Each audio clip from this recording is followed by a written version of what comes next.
Welcome back, students and young professionals of marketing and advertising. My name is Broxten Davis. I'm a performance media analyst at one of the top advertising agencies in the world. I'm also the host of the Broxten Digital Show, what you're watching right now, where I bring on some of the best and brightest in marketing and advertising and ask them the questions that provide us young professionals and students with very actionable, very specific insights and advice that we need to dominate our early careers. With that today, I'm definitely bringing another awesome guest. She has a very unique spot in the agency world. She's actually kind of helped me do a lot of learning so far in my career and kind of specializes in helping other learn. She also brings, 15 plus years of agency experience and currently is the associate director of learning and development at a large advertising agency. Ladies and gentlemen, Nicole Milazzo. Hi, thanks for having me. Yeah, thanks so much for coming on. I know you're super busy, so thanks for making time. Of course. But yeah, so just to kind of get started, like I was kind of saying in the intro, obviously you have a really heavy focus on learning and development now, but I don't think that's exactly where you started. So if you want to Okay. just get started by kicking off, kind of how did you get into advertising and marketing and start to find your passion? Yeah, it was a complete accident. In college and undergrad, I was an English and business major, so I assumed that I would go on to like write company newsletters or something. I didn't even know, I knew the advertising industry. I didn't know the media industry was part of the advertising industry. When I interviewed, I had no idea what I was talking about, no idea what they did around here. But I had been the editor in chief of my college newspaper, so I was like, well, that's media. I know media. I can talk about media, and obviously not a huge part of what a lot of brands focus on these days. But I was able to make it work. They saw something in me, and here I am. And yeah, I think as I just progressed in my career, I was on the media side for 10 years. So definitely spent a good amount of time focused there. And as I progressed in my career, I think what really led me to where my passion was and where my career eventually turned is that I loved being a manager. I loved developing other people. I was much more interested in supporting them and their growth and watching them succeed in everything than I was necessarily focused on my own accomplishments, for better or worse. Um, and so as I got further along, I just thought, I don't really think that media is where I'm going to be long term. Um, but I need to figure out exactly how I can be like a full time manager, which is not super common in the industry. What is it, about 5 years ago at this point, started grad school, and I went back to school part time while working full time and planning a wedding, which was just a little bit too much, but I did it. Um, and I got my master's degree in organizational psychology. And around that time, maybe 1 or 2 semesters in, I was made aware of an opportunity where I could move into a learning and development role that would be an opportunity for me to apply everything I learned in the media world. But I would truly get that experience to just focus on other people's development and support them as they kind of advance in their careers themselves. So it's really a perfect opportunity. And yeah, that's where I am today. Yeah, I mean, that is just so cool, kind of how the stars aligned. And definitely, I'm sure when you came in and were on the media side for all those years, I doubt you thought, this would kind of be the path to getting to where you're getting now. But it No sounds clue. like yeah, it sounds like you're somewhere where you're really getting to lean into something you're passionate about every day. Would that be correct based off what you're saying? Yeah, absolutely. I mean, people say if you do what you love, you feel like you never work a day in your life, and I kind of do feel that way. I mean, there's definitely stressful days. Like today was honestly more stressful than I was expecting. But for the most part, like the end of the week comes and I'm like, oh my gosh, it's Friday again. Look at that. Like, here we are. Just dance through the week one more time. I mean, that's oversimplifying it. It's definitely a lot of work. But it really is, it does change the experience when really love what you do. I mean, yeah, that's I think something everybody's striving for, and definitely one of the reasons like I even started this show was to help people to kind of get to the situation that you're in right now, because kind of like you explained, it's not easy to get there. There's a lot of like ups and downs. You might have to go back to school and get your master's. You never know. A lot of Mm-hmm. things can happen to kind of get to where you're at today. Yeah. But with this experience, so like, if for those of you who don't know, Nicole and I first met through her learning and development role. She was helping me do some learning and development early in my career, and I could just tell from the jump she was super passionate about just teaching, providing value, providing really good feedback that helps you grow, and just no ill will about her, just, only offering up things that can help you grow, which is super awesome. You don't see that a lot. So I thought, it really only made sense to bring her on the show. And typically, we spend a lot of time talking about professionals' early careers, kind of how they made things work and then how their spin on how they could make it work today. But I really want to start leaning into, what you're kind of doing right now, just because you have such a heavy focus and, your day-to-day job is literally helping out the generation of, advertisers and marketers that are going to be the ones watching this show. So Yeah. I guess to just kind of get started, do you mind like just kind of explaining a little bit more like what your day-to-day looks like and how you're actually, like I said, helping us out on a day-to-day basis? Yeah. The role, it's a mix of training, like you were saying, so really foundational training, giving people the basics of what we do in the industry and helping them see how their role might fit into how a larger campaign works successfully. But there's also a lot of soft skills involved too. So things that I think what I like about the role is a lot of teams, I know how busy media teams are. I was on media teams as, an associate myself and, later on as my career progressed up to associate director. So I know how busy they are, and I know a lot of teams wish they had time to sit down with their associate and explain in extreme detail what's TRP and why does it matter, but also explain things like why is client service so important, how do we do it well? But they just don't really have time for that. So I think the program that I'm part of helps to kind of bring things full circle and fill in some of those gaps that teams maybe don't have time for, or don't have the resources or the materials that they would need to show that effectively. So part of the role is focus on that training, foundational skills. And I tell people, if you come in knowing nothing, I knew nothing. So it's totally fine to just come in completely blind. And then the other part is supporting people as they work through an assigned project. So giving them feedback like you were saying. My husband tells me my favorite thing is giving feedback. I will let that lie, but you know what? I tell them it's part of my job, so that's why I'm so good at it.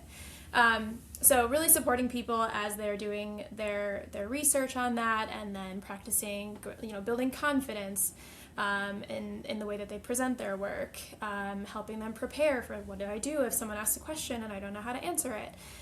So it's interesting because you kind of have to adapt to what you feel the people you're working with need in that moment. Some people need a lot of, boost of confidence, and you're trying to show them why they are so prepared for this. And then other people, maybe they're overconfident, and you're trying to explain, how they can best work with other people in the group who maybe don't feel that they're in the same, on the same page at the moment. So it really does. It's a mix of trying to meet everyone where they are in the moment and share the skills that they need and the feedback that I think will help them progress and learn and grow.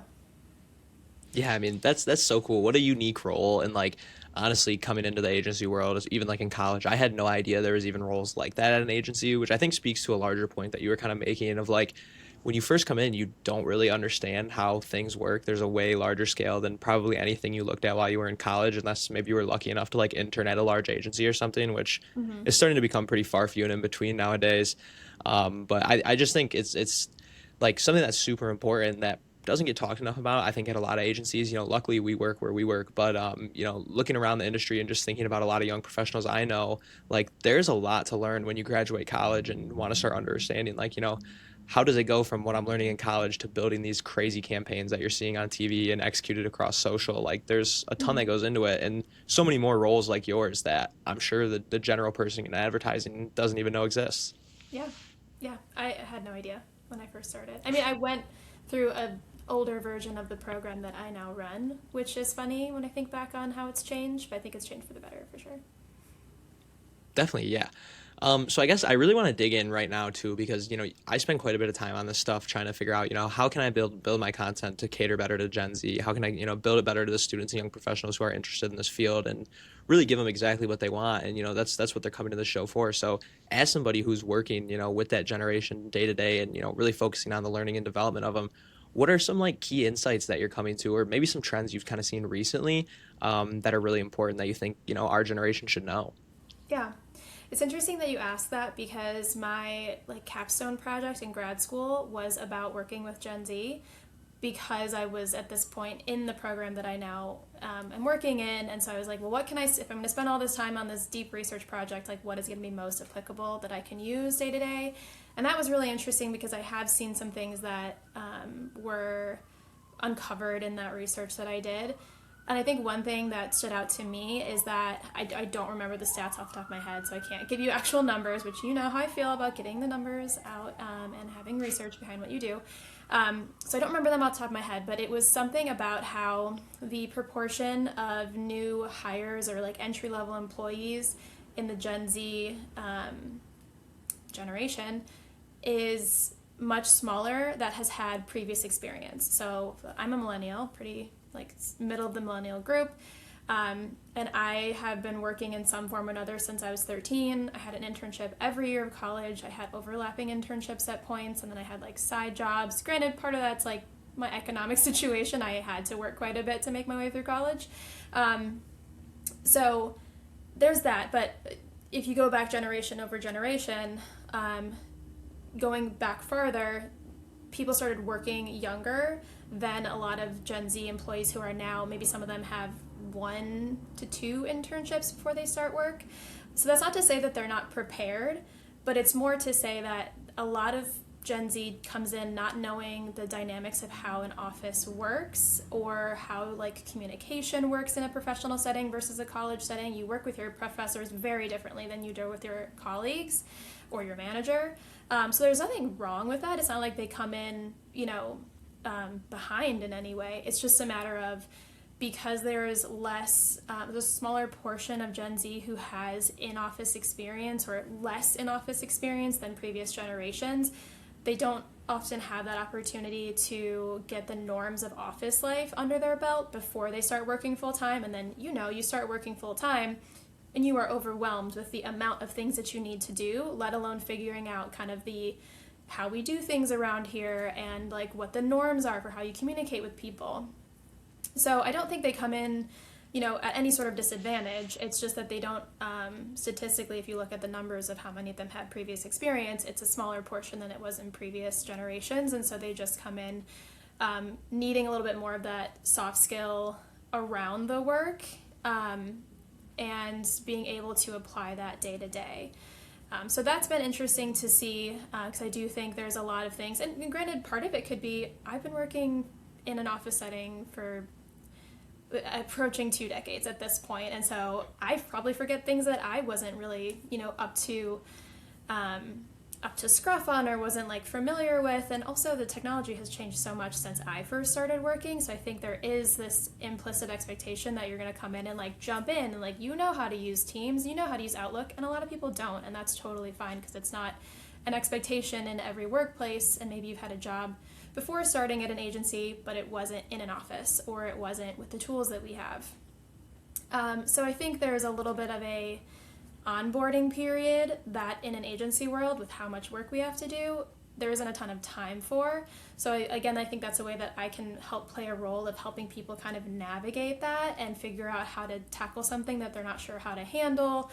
Or, I spend a lot of conversations helping people figure out, like, how do I talk to my boss about X, Y, and Z? It's not a bad thing, but it's something I want support in, and I don't know how to bring it up to them because I haven't really had a manager like this before. So it's a lot of kind of assimilating to the workplace that I think just with the pace of work as it is now is a more of a challenge for Gen Z based on maybe not having as much in-office experience and also how much work people are sifting through and how quickly things are changing. An example I like to give to show how much things have changed is when I started, 2011, we referred to online video as emerging media, which is like archaic at this point, but that's how long ago it was. Streaming video, like Netflix when I started was still the DVDs. So like things have just changed so much. I had a flip phone when I started working here, like an actual flip phone. So things have just changed at such a pace that it really is hard to keep your footing if you've been in the industry a long time, let alone if you're kind of starting out now. So I just want people to have that, like, give yourself some grace. It takes a lot of, assimilation, and also it's overwhelming. It's a lot to kind of sink your teeth into. Yeah, definitely. I think you really hit the nail on the head there, especially with just how Gen Z is feeling. I think you go on LinkedIn and you see a lot of I can't get a job. Every job application requires 4 or 5 years of experience. A lot of people complaining, not happy, just negative overall vibe, which for me, I try not to feed into that. But I also have always kind of questioned, what has to do with that? Is there a lot of people just complaining, or like, is it really just that hard? Has my generation got lazier, or has things changed? Clearly hearing you kind of break things down, is a nice realization of like things kind of have changed, and Mm-hmm. people, with an outside viewpoint are seeing that too. Because I've always been one to think like, if you're complaining, you can kind of change that about yourself and, do the inputs better. But when external factors like what you're explaining are totally changing and totally different, it kind of opens my eyes to thinking like, okay, maybe if we take a step back, the system is a little bit broken. Like, how can we be requiring the same requirements that were from that previous generation, like you're talking about, with this new generation that has a totally different situation going on?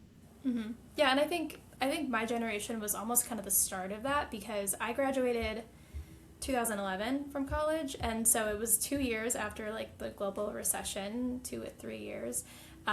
So people were roles availability and competitiveness was really starting to ramp up because you know openness of roles and like what all was available out there was just so limited, and a lot of people were holding back spend or there were hiring freezes or whatever it was. So I can definitely relate to people who feel stressed about not being able to find a job, or like I remember applying to so many jobs where it was like 3 to 5 years of experience needed, and it's like, well, how is it entry level if 3 to 5 years are required? That doesn't make any sense. And I think that hasn't, you know, I haven't looked for a job in that field in a long time, obviously, but I think from what I hear from people, that's still a frustration. That's part of, getting a start. And I always tell people, I talk to people at my alma mater about starting in the industry and kind of finding a role. And I always tell them, like, I know it feels like forever. If you're waiting for a job to come through and you're not hearing from anyone, you're sending out all these applications, try to realize it's a period of time. You will find something. Maybe it's not like your dream role at first, but you will find something. You will gain the skills that you need to find something else if it's not where you want to be. And in the scheme of things, 3 to 6 months, whatever it is that you're looking for the perfect job, like it does go by in a flash, and it's not a poor mark on your resume to be looking for something for that long and not having the role that you thought you were going to have at that time. So just try to take a breath, and something will come through, and it might feel like a lifetime, but it really is a blip in your overall career. Yeah, definitely. I think I'm starting to see that a little bit now. Like looking back, I was definitely, that frustration was sinking in for me of like, I was keeping track on Excel. I think I got up to Yeah. like over 250 applications throughout my senior year, then into like right Oh when I my gosh. graduated. And yeah, I was definitely feeling that of like, what am I doing wrong here? But, Mm-hmm. grinding through it and getting through it, and something finally did pop, and I ended up having a job pretty soon after I graduated. So, it kind of worked out, and then that Mm-hmm. led me to where I am today. So, your advice is definitely true. So I think one thing I definitely want to get into though is you do see in your day to day a lot of these people who are getting hired by some of these top agencies. These are the people that you're helping learn and develop. And I definitely see how your role is a solution to that problem you were telling me earlier. So that's just kind of so cool for me to be able to put those puzzle pieces kind of together with, not knowing about your role previously, and also not Mm-hmm. understanding like, where does learning and development kind of play into things. But I see it now. And with you seeing these, obviously pretty high level young people who are, at a top tier agency, they're doing the right things. They're, getting trained by you. I guess let's kind of think about the students then too, who are the ones aspiring to be that. They're hitting their job applications. A lot of them just walked across the stage the other weekend. Yeah. What would kind of be your advice to maybe those ones who are feeling that frustration set in to, what can they be doing to get to that level and get to be somebody who, you're developing at a top tier agency? Yeah, I think one thing that, as I was kind of preparing what I was going to talk about, that kept coming up to my mind, I think because I frankly didn't do it well when I was in their shoes or when I was in your shoes kind of early in my career. I think networking is so important because this industry is small. If you want to get into the media industry, it is a very small industry, especially if you look at it on a market by market basis, if you're trying to get in a certain geographic market. So you really don't know where your connections are going to pop up, or where there might be something that you're interested in exploring in the future, and someone who you've worked with previously in an internship or met at an industry event or something like that. So maintaining those networks, and not to say, oh, you should be having like 5 coffee meetings a week asking people what's new at their agencies. That's probably not realistic for everybody. But just having, feeling comfortable to create a connection if you feel like there is something that you could benefit from, or there's a you want to learn more information from someone. What I have found and what I tell people is most people are more than willing to talk about their work, or if you work internally and you're looking to make a shift like I did, most people are willing to share their work. If you're interested and you're trying to take something off their plate, they're more than happy to help you do that. So that's actually how I got into my role. I used to volunteer my time to help out with it, and then as time went on, I was able to move into it full time. But there was a lot of it that I did just on a volunteer basis because I was interested in it, and I was trying to grow my own skills and understand what life was like on this side of the fence, I guess. So I think if you're trying to figure out where you're going to land, you're trying to get into specific agency role, if you have an alumni network that you can explore with someone who works there. I make a lot of connections with my alma mater in terms of just like giving people advice on how to enter the industry, what it's like to work here, what skills they'll need. So feel free to explore those connections. Most people are willing to help you. I know it's awkward to reach out. I'm very much an introvert, so I think that's why I didn't really do a ton of that when I was in their shoes, and now I look back and I wish I had done more of that.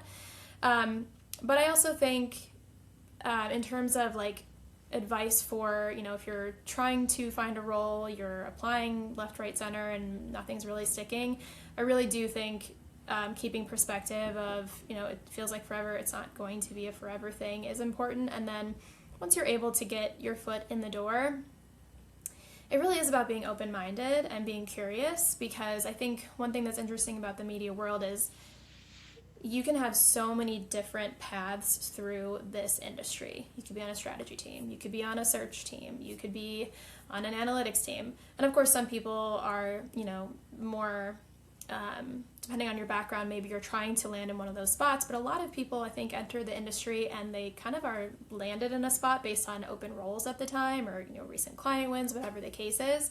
So you might end up in your first role and love it and want to grow your career there. You might work with another team and be like, oh, I actually find what the social team does really interesting. I want to take my career there, and I think that's a benefit of working at an agency. So being open-minded and see how your skills could pivot into something else, or just getting a better understanding of what the people you work with do will help you at the very least work better with them.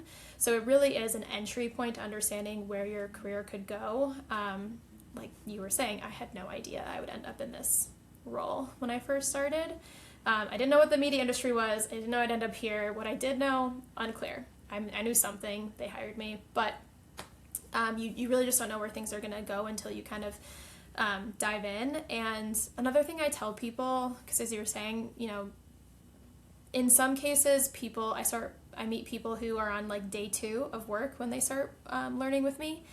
And I very often tell people it takes a good 4 to 6 months to feel settled and feel like you understand what your work is. You can do it independently.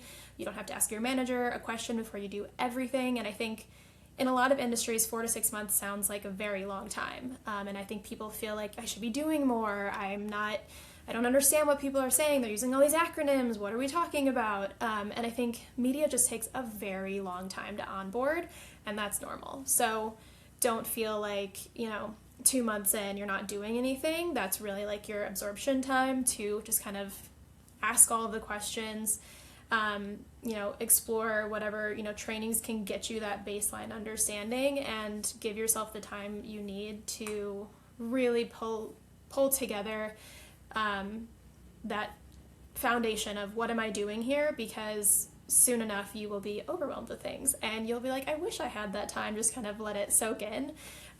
So it's a slow onboarding, and I think some people have impatience with that, understandably.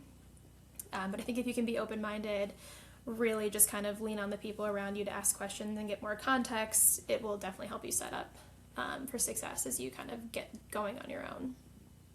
Yeah, I mean that's some killer advice. It's kind of sounding like the consistent theme here is like even through the job hunt, and then also when you get your first role, a big thing that I think sounds easy on paper, but definitely isn't in my experience, and you're bringing it up too. And I think probably a lot of Gen Z struggles with this is taking that like deep breath and just being like, Mm-hmm. all right, I'm recognizing the situation I'm in. Everything's going to be fine. Here's the Mm-hmm. reality of it. Where like in these moments, it's so easy to let your emotions take over, and you just can think you're doing everything wrong. Especially I know Mm-hmm. like when I first got my first role, it was a constant fear of like, oh my God, did I just do something that's going to get me fired? When in Right. reality, my manager was so happy that I was going above and beyond. So Yeah. it's just crazy. You can totally, I pick up on the difference between somebody who clearly hasn't like taught somebody before and they're, pushing you to get stuff done, pushing deadlines, where like you listen to somebody like you who's actually taken time to learn about what learning and development is, and even like specific to learning about the generation you're teaching. Mm-hmm. And, hearing you say like, it takes this time, it even feels weird, but like you have to acknowledge it. I think if Mm-hmm. more people had that lens on things, you'd probably see a lot more chemistry between my generation coming in and some of the older generations that it seems like we're almost butting heads with sometimes in the workspace. Yeah, I think there's obviously like even in like the social media landscape so much rhetoric about like, oh, millennials do this, Gen Z do that. Sure, maybe some of us do some of those things and some of us don't do, there are differences. We're different people. However, you're coming into like one shared workspace and you're on a team. So you've got to figure out how to work together. And I don't think the divide is as great as it's portrayed. And maybe that's because I'm on the front lines. I'm with Gen Z all day in my job. And so I see what they're capable of. I see what they bring to the table. And also some things that you're comfortable with that I never was. Like, even in looking at your questions for preparing for this, there was a question about like LinkedIn resources, and I was like, that's a great question. I did not come into this industry prepared for like what platform based networking would offer. That was like a brand new thing when I started, and I just never really picked it up as well as people who are like getting that exposure in college. So I think there's a lot more like natural application of that for younger people than for older, and so then there's a little bit of a divide there. Obviously it's a major blanket statement, but yeah, I think the differences and the tensions are overblown in my opinion. No, I definitely agree. Like, I honestly get some of my greatest takeaways on LinkedIn from some of the people who are in the older generations because it's like, this person's speaking on experience where a lot of people my age making videos are like trying to game the system to get more clicks and more likes and things like that is Yeah. kind of what I found. Yeah. But I'm also happy, you kind of brought up that beginning of your career point too, just because I definitely want to talk about that as well. I know, you said you were media side for quite a while. You built, Mm-hmm. almost a 10-year career, I think you said, on the media side and got to that associate director level, which I think a lot of people who listen to this kind of content are, really working hard in the agency world are probably going to have a similar experience. Now, one thing it sounds like you did was identify that you definitely had like a passion or niche that you wanted to get into and really lean in on. With that, though, you obviously had to pivot away from what you were doing and just build, spent 10 years building. Mm-hmm. I guess to kind of start, at first, when you decided, all right, I'm making this move, how did you kind of go about things to, obviously not set yourself back, but still kind of position yourself to start, leaning into your passion a little bit more? Yeah, it was a gradual process. I think I always knew that I wouldn't be on the media side full time because I didn't go into it planning on that. I was kind of like you were saying, just happy to get a job interview. And so I was like, I can figure this out. I can talk to it. And I think media was a good fit for my skills for a long time. I'm a very analytical person, but I like the creative thinking aspect of it too. I like working with people, and so there was a lot about it that did work well for me. But I think I would look at like my directors and above and be like, I don't really see myself in that spot, so where do I go? And so for me, I the first thing I did was I actually did career counseling, probably in like 2019, because I was interested in moving into learning and development, something organizational psychology related, but I didn't want to jump into that not knowing if it was really a fit for what I wanted to do. So I just kind of wanted to like test the waters and understand more about myself and what I wanted before I explored any of that. So I went through career counseling, which was, I think it was like a 6-month process, and that was hugely beneficial in making me feel more confident in the role and giving me the tools to explore it, because I was very nervous about talking to like my manager about, yeah, I'm committed to this role, but also I don't want to do it anymore. Like it was a hard thing to kind of juggle. And so my coach was able to give me a lot of tips about how to position my experience. She was like, you can use, work that you've done related to the field you want to move into on your resume. You just state that it's voluntary. Like that wasn't your role. You were volunteering your time to this thing because it is still experience. So she helped me, she guided me a lot on kind of like positioning my experience and preparing myself to, show what I had already done in this area. And then she also gave me a lot of advice about being transparent and just being like, this is something I'm interested in exploring. I'm still committed here. There's a lot of value in what I'm getting in this role, and I'm part of this team, and that's not going to change. But because I was able to make an internal shift happen, she just kind of helped guide me in terms of how I could kind of explore what was an option for, moving into, but also kind of make sure that I was still fully present in my day-to-day. So it's a little bit of an awkward conversation having to be like, you know what, I'm actually interviewing internally for a role that's nothing related to this. But what I'll say is most people want you to succeed. It's very rare that someone's like, oh, you want to do that thing? I hope it doesn't work out. Like, that doesn't happen often. Never happened in my experience personally. So people want you to be in a role where you're going to be happy because you're also going to do better work there. I think I bring a lot more, not that I was bad on the media side, like I was doing fine enough, but I think I bring more to the table now that I'm in a better fit for my interests, now my, in education, having gone to grad school. So I think I can bring more to the table in a role that is a better fit for me. And so I was very fortunate at the time that I kind of moved into this career shift. I had a number of people supporting me in that, and they wanted to see me end up in a place where I would be happier and be able to contribute like to the best of my ability in a way that maybe I wasn't given the opportunity on the media side, just because developing others wasn't expressly part of my job. I had a team and I did it when I could, but it wasn't the focus of what my role was. And so I was able to offer more to the agency at large by making that move. Definitely. Wow. I mean, what kind of a story of how you went through it. And I guess my big takeaway here is it seems like, one thing that you definitely did that you don't always hear, I think, is it seems like you really just took your time and navigated things, in a slow, make sure everything's exactly how you want it to be set up rather than, trying to optimize for the most amount of money or the highest title, optimizing it to exactly how you need it to work out for you. And I think that's super cool to hear, and something that, as you move in your career, something super important to hold on to is, spend that time, reflecting and, thinking about things logically, because that's how you end up in positions like you, is kind of what I'm seeing, where, a lot of people have gotten to, the same level as you, but they're totally miserable in their role because maybe they never made that switch or anything. I think definitely though too, it sounds like you did have to make a little bit of sacrifice to, end up getting into that niche where, you're happy getting to work on your passion. It sounds like it wasn't, I can't imagine going up to my manager being like, thanks for everything, but I'm going to go do something totally different. Yeah.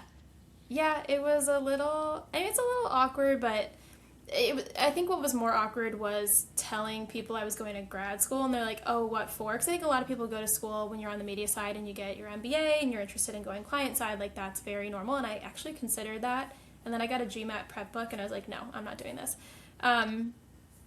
So it was actually more awkward to tell people like, oh, I'm in grad school, and they're like, cool, what for? And I was like, organizational psychology, and they're like, why? What does that have to do with it? Like, didn't say it quite like that, but they're like, oh, interesting, that's totally random. So by the time that my role was able to change, they were like, oh yeah, that makes sense. So like kind of like you were saying, and not that I say everyone needs to follow this route, because I'm a very methodical, slow-moving, need to think out my steps, need to have a plan type of person. If you're not that person, don't try to be yourself. But that was very me, and so the career counseling led into confidently applying to grad school, which I was doing while working in media. So then when the actual role change came about, it was kind of like, that was less awkward, honestly, than telling people like, oh, I'm starting to change my career with no real vision of it coming through. I was still working on media when I started school. It was a little awkward to say like, oh, I have an interview, I can't join status. Like that's kind of awkward, but it was internal, so it was, that's why I was able to kind of have support in doing that. No, that definitely makes a lot of sense. And yeah, like I said, just super cool and kind of refreshing to hear, that you can make that pivot if you do find yourself being miserable. Or I know, like you mentioned earlier, a lot of people get into their first role and it's not maybe exactly what they pictured. So, Yeah. you can go about it and make that pivot. I thought it just super cool how you kind of framed it up as like just how you said it there. The writing was kind of in the sand for your manager and stuff. Like it wasn't a huge surprise.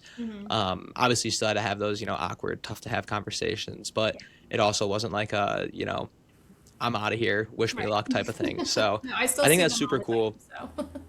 Yeah, that's awesome. And then being able to stay close with like, people you've Mhm. worked with and kind of moved on to the next thing. That's a super cool thing in the industry you see too. So I think, going about things like you did is definitely, I would advise that to anybody looking for a career change or maybe, looking to pivot into something else. But like you said too, do what works best for you. I Mhm. think that's the best advice is, just kind of authentically be yourself when it comes down to, life altering, career changing decisions like that. Yeah, it's a big one. Definitely.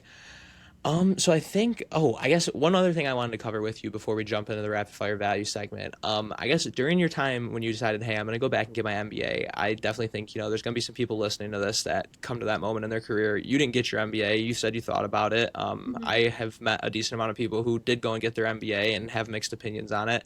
Mm. One, I'm curious, how did you handle the workload? Did you continue working full time? How did you balance things? And then two, do you still recommend going and getting that higher education post grad to people who have their bachelor's?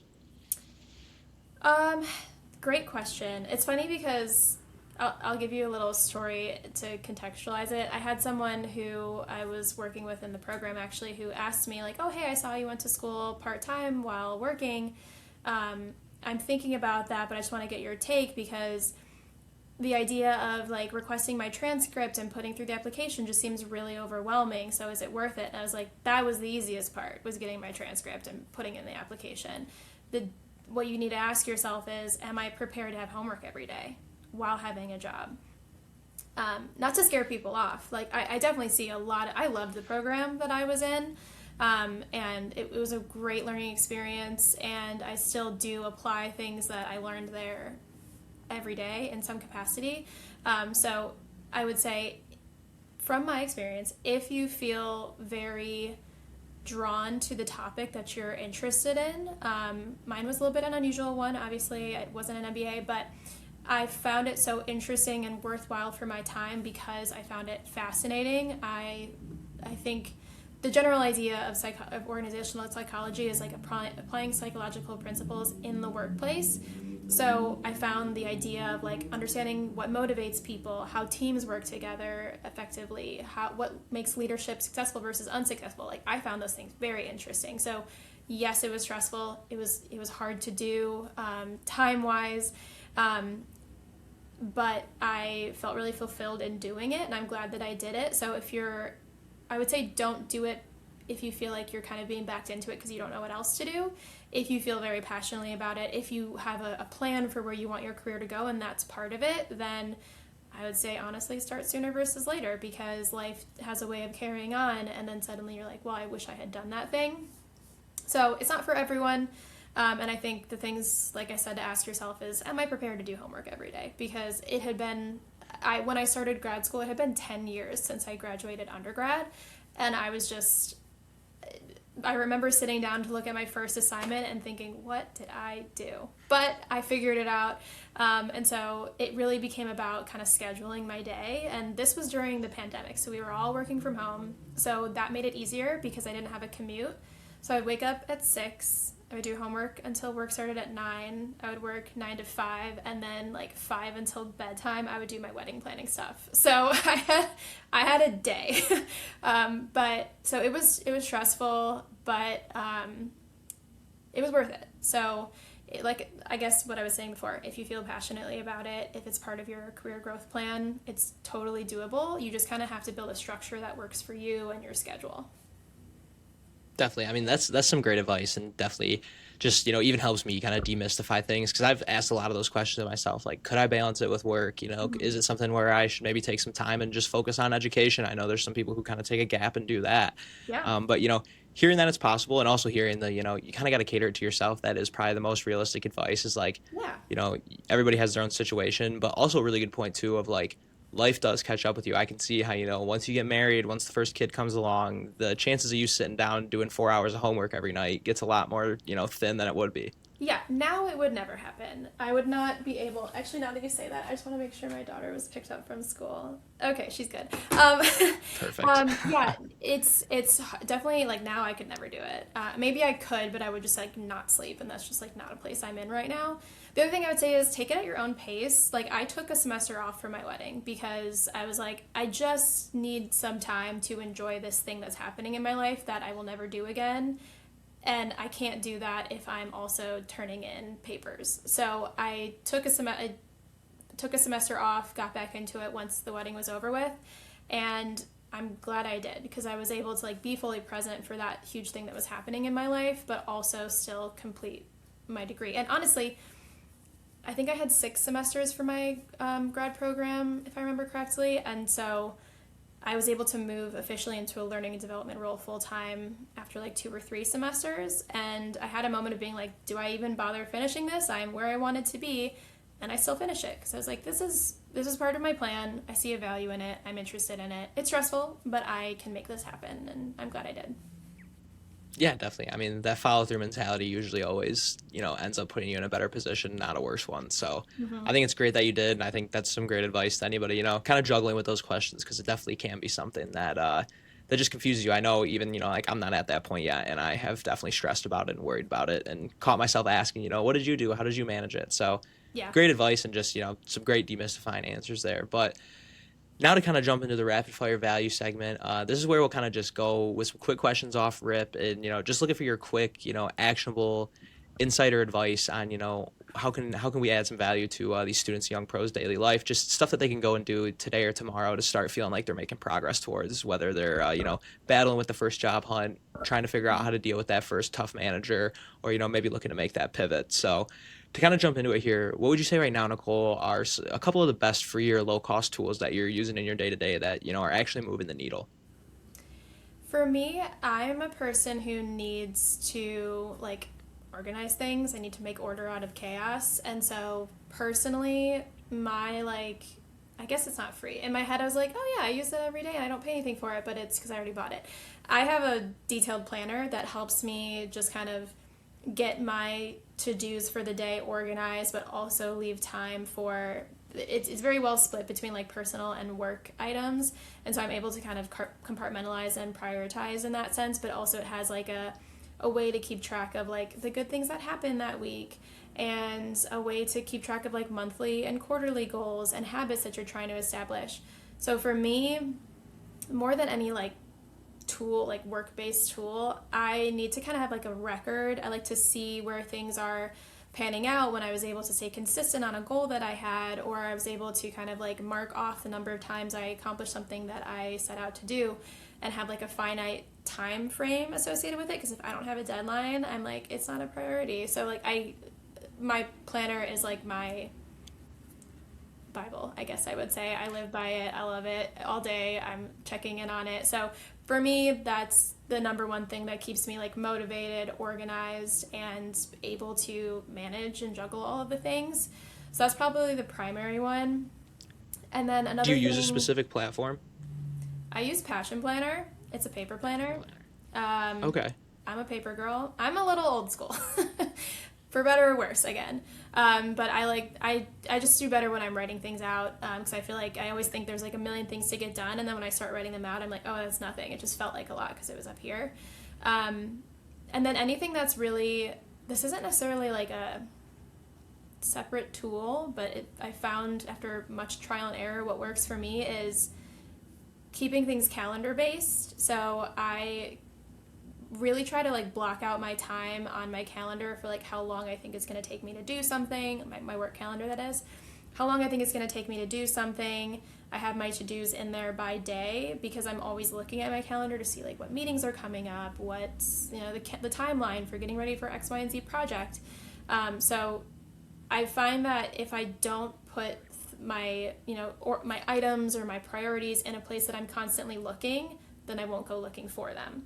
So for me, and I guess maybe that's like a general statement in response to your question, try different things and stick with what works for you. Everyone's different. Everyone has different tools. I'm not maybe the most advanced, I guess, when it comes to like using a bunch of different tools. Like, I have no idea what system we're on right now recording this. This is cool. Although I do listen to a lot of podcasts, so this is kind of fun. But yeah, so find the system that works for you. Try different things and go with what works. It doesn't have to make sense to other people. That's what I would say. No, and I know you like it in your head probably sounds generic, but I think that like kind of nailed the question actually, is because like free and low cost tools are hard to come by. A lot of these crazy enterprise tools are super They really expensive. are. Yeah. But like your advice of literally like invest in a good planner, get your life organized, and then also utilize the number one free resource that you should be using every day is your calendar. Like actually taking time and paying attention and utilizing your calendar how it should be used is a game changer, because a lot of people just aren't. So I think Yeah. that's killer advice. I know it might sound generic, but I think It's definitely two I'm, things to like invest in and lean in on, and you will definitely see the benefits, in my if you're opinion. using it, then use it more. That I guess is what works for me. Exactly. Yes. 100%. So now I want to kind of get into something you probably deal with, on your day to day. I'm sure you talk about it a ton, is all the different kinds of skills you can develop. So to kind of get started, what would you say right now is the number one soft skill that people my age should really be focusing on to stand out? I think what I would say there is over communication, not just communication, but over communication, because I think that's something that took me a long time in my career to realize, like, how much you have to over communicate to make sure everyone's on the same page. I think a lot of times we think like, oh, I sent this to this person, they're gonna know what to do with it. But just being as explicit and clear as you can in the way that you communicate is a better use of your time, the recipient's time, and any effort you can take to make sure that everyone understands the situation, what needs to be done, what you're doing, what you're asking them to do. Sometimes you get emails from people and you're like, is this information? Are you just telling me for fun? Am I supposed to do something? And so I think that is something that can help you stand out early in your career, because I think it takes a lot of time to develop naturally. So if you're curious about like, what can I do that will help me stand out, I think focusing on that and building those skills early will become more important as you advance through your career and you're managing more conversations and you're working with more people. The more clear and focused you can keep people, the more you can, not even just more you can get done, the more you can get done with the least amount of stress. That's kind of what matters to me, is like, how can I make this actionable and not weighing on people that I'm asking to do something. So I think over communicating and doing what you can to be the best owner of information that other people can tap into when needed is one thing that can definitely help set apart. Definitely, yeah, that is some great and very unique advice. I definitely have heard the communication thing a lot, but the over communication thing makes a ton of sense, and definitely is probably something I can even focus on a little more. To kind of flip in the inverse of that, though, now what would you say is the number one hard skill that people my age should really be locking in on if they want to stand out? I think this is probably a cliche answer at the moment, but coming in with some level of comfort in AI is probably actually going to set you apart, because it is such a buzzword in the industry, I think in work world in general. I have friends who work in completely unrelated industries who are like, I need to figure out how to use this thing because everyone's asking me to.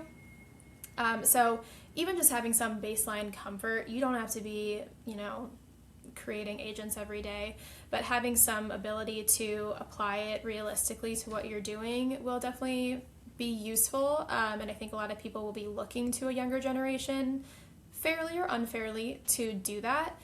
But then from like my experience, and not AI is not totally unrelated to this, I think growing comfortable and building your skills in PowerPoint, honestly, I think, and I say that not because I see people come in who are bad at PowerPoint. That's not why I say it. I think it's because in my experience and from what I see and hear from people, that's the tool that you use not super often as an associate or entry level employee. You're in Excel every day. You're going to build Excel skills. That's going to happen. You're occasionally updating PowerPoint decks, but then you become, a senior associate or a supervisor or whatever as your career progresses, and you're building so many of them that if you don't build those skills when you have more time to dedicate to them and, lower stakes to work on them, it can become very overwhelming. And it's an art form in itself, in my opinion, PowerPoint. So if you can just start to get the basics, get some more practice putting together a clear, easy to understand presentation, it's going to help you so much as you advance, and suddenly that becomes something that you're doing every day. And that goes for designing the PowerPoint and also presenting, because again, I think a lot of entry-level employees don't get a ton of experience presenting just because it's something that's typically at like kind of the mid tier responsibility. So taking whatever opportunity you can to build those skills is definitely going to help you feel more comfortable when the time comes and it's part of your everyday job. Yeah, that is some great advice. I mean, one, obviously, trying to build the skills that you might not realize you're going to need later on is obviously super great advice and something everybody should be doing when they can find out, what should I develop. But two, just like the difference in what's expected between the decks that you do build in college and like when you first kind of realize, all right, this is how you use PowerPoint, this is how you get Mhm. clip art in there, this is how you pull logos. The expectation there to the expectation that of a deck that's being sent to a client in a large agency is night and day difference. You hop into your first couple decks as an associate and you're like, oh my God, like how did they even build this? How does this even work? Yeah. Where before it seemed pretty simple, something that you could easily throw together. So I think that's some great advice. But to kind of move away from skills and jump into some more of the resources, I know we talked about some tools, but what would you say right now is the number one free learning resource that students, young professionals might be sleeping on or just not aware of? This is going to sound like a hokey response, but I genuinely mean it. When I saw that question, I was like, the library. I mean, it sounds like a crazy answer, but hear me out. So I am a very analog person. I have a paper planner. We've gone over this. But I genuinely think being a well-rounded person and pursuing your own passions makes you a better employee. So if there's something that you're interested in, like I know this is a very work-based podcast, which I think is great. But I think to be a fully well-rounded person, you should explore the things that are interesting to you, that you find fascinating, that you want to spend more of your time doing. Yes, as you advance in your career, maybe the pockets of time are smaller. If you have a kid, the pockets of time are like fake pockets. You have to create them yourself. But finding time to explore things that bring you some sense of, refreshment in your life, whether that's travel, exploring things in like your own city, that checking out a new neighborhood. For me, like I read a lot, so that's why the library popped in my head. So I was like, and that's not all what he's looking for, and I know that, but genuinely, it makes me feel like I'm a more fulfilled, well-rounded,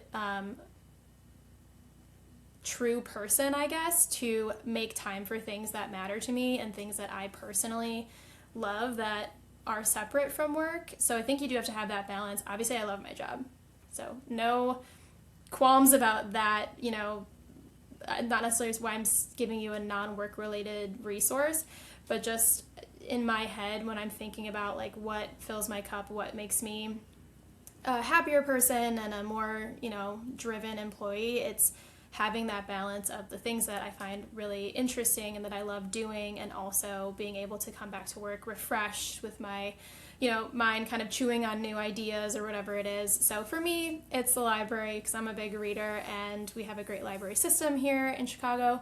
But I totally recognize not everyone is going to get on board with that. But you should, because all libraries are great.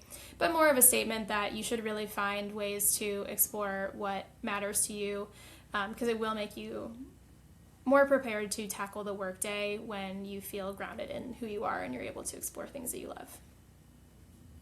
Yeah, definitely. And I think, I mean, like you said, it might not be exactly what we might be looking for in an answer, but I think like as far as the sleeping on it aspect of things, like my generation definitely needs to be reminded of like there are all these crazy resources. You can literally look back at the history of advertising, like the all-time history, and start Yeah. basing some opinions and looking at trends and like there's a lot to be said about, learning from the resources that are already out there. And like, Mhm. I don't know, I'm in the Detroit area, so just thinking about, all the crazy libraries that I even know of just in the Metro Detroit area, it's crazy and definitely something that I think a lot of people my age are probably just not even really thinking about. Yeah. So I'm There's happy all you brought sorts it of up, to be resources honest. there. Yeah. Yeah, yeah, even definitely more than just books. So I would definitely check it out. Yeah. Um, Last one here though to kind of wrap up the segment is who would you say are two, if you feel like you're gonna make someone mad, you can include three people that all students of Young Pros should be connected with and interacting with on LinkedIn. Okay, so honestly, another one that I was like, he's not going to be expecting this answer, but my genuine answer is each other. Like, I know I said networking earlier. You might as well use this opportunity when you're all kind of getting your foot in the door and you're establishing your careers to build those connections with each other. And again, I say this because I didn't really do that. I have a LinkedIn, there's stuff on there. I never touch it. And I'm also not a big social media person in general. Broxten, like, I shouldn't have asked this person to be on my podcast, but like anything that has like a news feed, I'm just like not really, I'm not there for it. Like I look at stuff, but I'm very like not active, which genuinely I don't recommend. Don't be like me. So I would love to tell you people that I'm like, yes, follow this person. They gave great advice. They have awesome things that they're saying. I can't because I don't do it. So that's why I'm saying you should actually be engaged there. Maybe you can give me your suggestions from other people that you have on the show. But my genuine answer is like you should be making these real connections with people that you've crossed paths with who could be an opening, to another opportunity for you down the line, or that you just want to stay invested in what they're doing. I was peeking at LinkedIn before this, like yesterday, and I saw that someone I work with was like nominated for something, and so I was like, oh, cool, that's amazing. Like they've been doing great things since I stopped working with them however many years ago. So even if you're not, the most active person, which again, don't be like me, be more active than I am, do as I say, not as I do. It is a great resource to stay connected with people who are part of your everyday. So I apologize. I don't have the best answer for you there, but that's my genuine advice. No, it's funny because I honestly think like there's definitely something to be said about horizontally networking, not only vertically networking, Yeah. because a lot of the professionals have gotten on here and kind of give that advice like find those stars in your industry, those people who you look up to, or maybe people who have a position that you want to be in one day. But like there's a whole other aspect to it is like the relationships you're building with the people who are actually going to be in those roles when you are with you. Like, let's say you get to that CMO role, if that's your goal.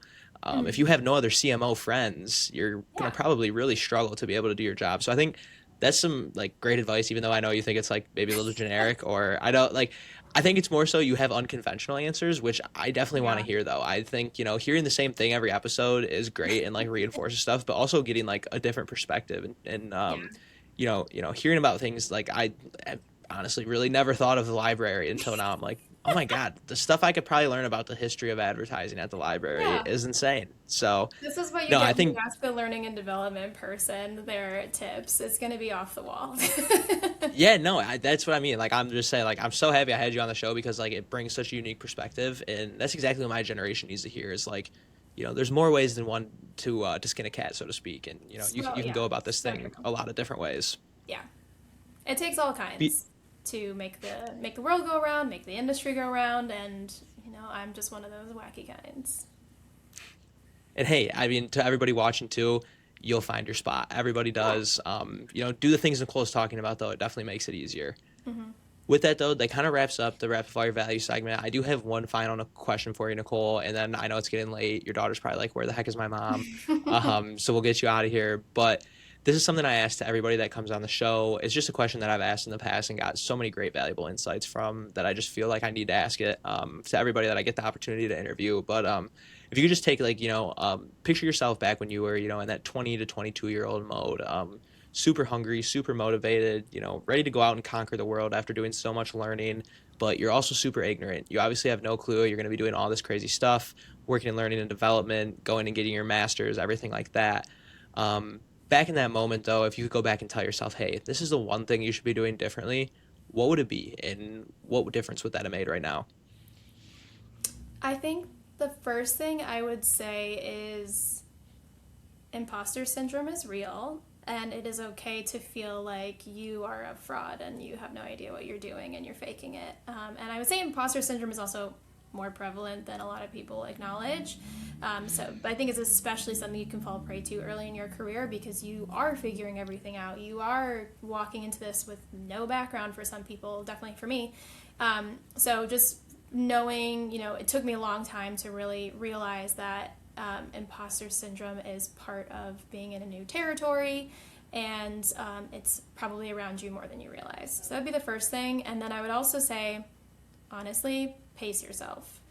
I think I'm a person who I'm always going to try my hardest, and I probably over-dedicate myself to some things, like grad school is a great example. And so I'm always going to do my absolute best and put in whatever work I need to. And not to say don't do that, but I think I should have probably realized, like, you have a long career ahead of you. You've got years and years of work ahead of you. So you are going to hit burnout if you don't pace yourself. And it's not even a matter of, like, slow down, take the work, deprioritize it. Not necessarily that, but have some perspective of, like, what is an emergency, what is a huge urgent issue, and what just feels like an emergency. Because I think I worked myself into a tizzy a lot when I was younger because I didn't really have the perspective of, like, this really matters and this is just, like, something to tackle and I can take a day to think about it, or I can kind of pace myself and work through it. So I think I hit some level of burnout much earlier in my career than I should have because I just didn't have that perspective of, urgency and what I could realistically accomplish if I stayed working until 9 p.m., a couple nights a week. Like, was that necessary? No, probably not. Maybe some days, but, like, for the most part, I think I brought it on myself to a certain extent. And I do think post-pandemic especially, there's a much more awareness of, like, work-life balance and, trying to, with hybrid work and everything, have some kind of, like, balance there and some reprieve. That I think having that perspective much younger in my career would have saved me a lot of stress that I just didn't need to have. So that would be my suggestion. Imposter syndrome is real. Pace yourself. Have some perspective. No, I mean, yeah, what two great pieces of advice to end it on. I think myself and all, young people out there that are getting into these industries need to remind themselves of that. And I think probably just everybody can probably remind themselves of that at times because it's so true. You deal with imposter syndrome all the time. You're always comparing. You see all these crazy things online of people who you think are doing better than you, and it's so easy to compare. And that kind of forces you to want to rush things and constantly be grinding and staying up till 10 p.m. every night getting stuff done. So I think those are some great points and just a really solid reminder to anybody listening, take your time, everything's going to work out, and be putting the right inputs in daily and things will play out, kind of like we were talking about earlier in the episode. You take your time, plot things out, set things up so they're going to work out right, then they're going to work out right. But with that though, Nicole, I think that is a great place to kind of end things. What great advice. I think honestly, like, I need to go back and probably rewatch this to get all the different takeaways that I had. But just, this is one of the most unique conversations I've gotten to have on the show. And I just think your perspective is awesome on a lot of things. So, I hope everybody listening gets a lot of value out of it too. And, this is somebody, in Nicole, who is really dedicated to our generation. So, like, take what she says pretty heavily, I would say. And also, this is somebody great to kind of network with. She's doing the stuff on the day-to-day of, helping us learn. So somebody you can network with and I'm sure get a lot of great insights from. I know Nicole Milazzo on LinkedIn. Anywhere else people can find you or your work? Yes, I will. Find me on LinkedIn. I know I didn't set myself up with the best intro to my LinkedIn usage, but I do check it, especially if someone, like, messages me wanting to learn more or set up some time to talk. I'm always available for that. I remember how stressed I was about finding a spot in this crazy working world, and so I definitely still feel that when I talk to people. And so I understand what you're going through, or if you just want to learn more, you're like, who's this crazy person talking about a library? I'm here to talk about libraries or whatever stuck out to you in this conversation. I hope this was valuable. But no, the way that you summarize it, I think was, like, right on the money. Take your time. It's all a learning experience, which is such a hokey thing for a learning and development person to say, but you are learning from everything, the ups and downs, the jobs that don't feel like they're going anywhere. It's still part of your overall growth and development. So, take it one day at a time, and just, explore, kind of what I was saying before, explore what matters to you, and it will lead you in the direction that is for your best development. I love it. Well, thank you so much for your time, Nicole. Like I said, I know super busy, so thanks for taking the time to have this, pretty long conversation, giving us your insights and advice. So thank you again. It was a pleasure getting to interview you, and we will catch you in the next one.